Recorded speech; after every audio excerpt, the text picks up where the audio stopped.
And if you must turn away from them, meaning if you have to turn away from the needy, awaiting mercy from your Lord, which you expect. Awaiting mercy meaning awaiting a time when you will have more money, a time when you will have more resources to give, then speak to them a gentle word.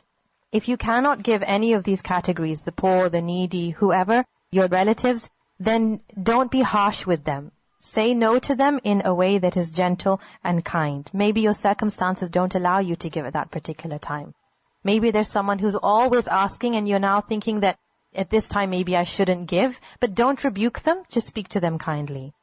وَلَا تَجْعَلْ يَدَكَ مَغْلُولَةً إِلَىٰ عُنُقِكَ, and do not make your hand chained to your neck, or extend it completely and become blamed and insolvent. Don't make your hand chained to your neck, meaning don't be so stingy that you'll never open your hand to give to others.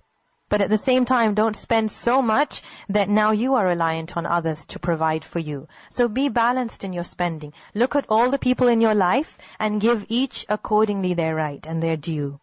Indeed, your Lord extends provision for whom He wills and restricts it. Don't spend so much that now you are reliant on others to provide for you. So be balanced in your spending. Look at all the people in your life and give each accordingly their right and their due. Indeed, He is ever concerning His servants, aware and seeing.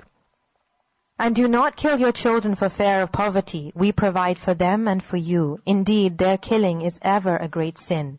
And do not approach unlawful sexual intercourse. إِنَّهُ كَانَ فَاحِشَةً وَسَاءَ سَبِيلًا. Indeed, it is ever an immorality and is evil as a way. Meaning zina, illegal sexual intercourse outside of marriage, this is something Allah says it's immoral and it's an evil way. Allah says don't even approach it. Don't even come close to what leads toward something like illegal sexual intercourse. What kind of things lead a person into an illicit relationship and then physical relations with a person? Allah says don't even approach the path that leads to it. What kind of things could lead? Speaking to someone of the opposite gender on the phone. What happens? It builds and builds until there's meetings. Speaking to someone online of the opposite gender, again, builds and builds and builds until finally people are meeting one another and seeing one another. Mixing with the opposite gender, constantly mixing freely with the opposite gender where there's no barriers, then it will lead eventually to this. Not being careful when dealing with the opposite gender. A good point that if in the context of the previous verses we're talking about finances, if the mahar is made too high, financially there's too many demands, that a person can't marry, and what could that lead to? Obviously people have physical desires that need to be filled. This could lead to people indulging in zina. Women should be aware of being modest in front of men so that there's not that opportunity for things to develop. Numerous different things. These are just ways that could ultimately lead to an illicit relationship. So Allah is saying don't even go near to something that could lead to an illicit relationship. وَلَا تَقْتُلُوا النَّفْسَ الَّتِي حَرَّمَ اللَّهُ إِلَّا بِالْحَقِّ.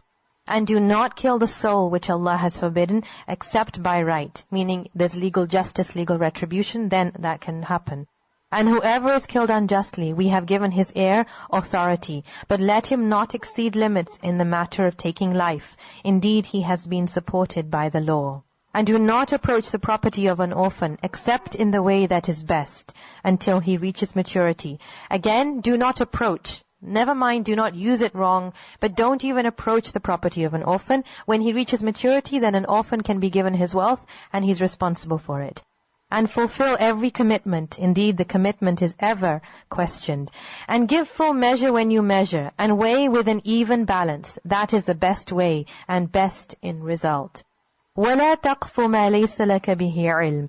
And do not pursue that of which you have no knowledge. Indeed, the hearing, the sight, and the heart, about all those one will be questioned. Qatada is a great scholar from Islamic history, and he says about this ayah, don't say you saw when you didn't see. Don't say you heard when you did not hear. And do not say you read when you did not read. Meaning say it as it is. Don't say what you did not hear, see, or read. And also scholars have said regarding this ayah that it is telling us, do not suspiciously seek out something that you are making an assumption about. So you assume something, and then you become suspicious, And then you try to confirm that suspicion by listening, by saying, by repeating to others, I think this is this, and so on and so forth. So don't have that wrong suspicion and then start to follow that suspicion with your sight and your ears, etc. Why? Because you will be questioned about all of these things. We will be questioned about what our eyes saw, about what our ears heard, and what our heart was thinking and feeling as well. Think about it in the context of this ayah, as the scholars have explained it. If you are suspicious or assuming something about someone in your life, usually it's about someone you are closer to, someone you have dealings with. What do you start to do? You start to assume everything they're doing is based on that particular intention. It's because she wants to do this, or because she thinks that. And then what do you start to do? You start to read into the things that they say, something that might not be meant. Maybe you even start to listen to the conversations and make assumptions from those conversations. Why did she say this? She said this because of that. And you start to see things and think that thing was done because of this. And then how is the heart involved? The heart is constantly processing that information. And then constantly, that's the way you're thinking. When you're standing in salah, what are you thinking about? Allah? No, you're thinking about that person who's really bugging you and you've made all these assumptions about them. And then the negative feelings develop and they build up in your heart and then they come out in your speech. They can't stay, so you start to speak about those. You start to say, this is what I think, this is what I saw, this is what and so on and so forth. So you become consumed by it. But these faculties are not given to us for this, so that we can follow suspicious thoughts, so we can make assumptions and start using them.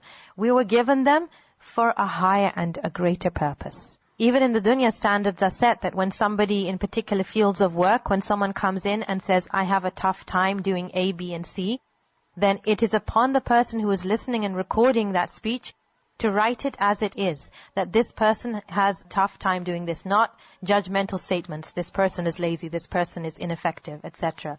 So be very careful how we use our faculties. You'll see this is just a trap of shaitan, that he makes us use these things in the wrong way, following that suspicion, and then we're wasting our time. When you feel a thing long enough, you act on it. You're going to say something, you're going to do something, your gestures, everything changes. It's inevitable. And do not walk upon the earth exultantly. Indeed, you will never tear the earth apart, and you will never reach the mountains in height. You're only going to remain the height that you are. You're never going to reach the height of the mountains, so don't be arrogant upon the earth. And all that, it's evil as ever in the sight of your Lord, detested. Meaning all that has been mentioned previously of things that you should not do, these are all things detested by Allah.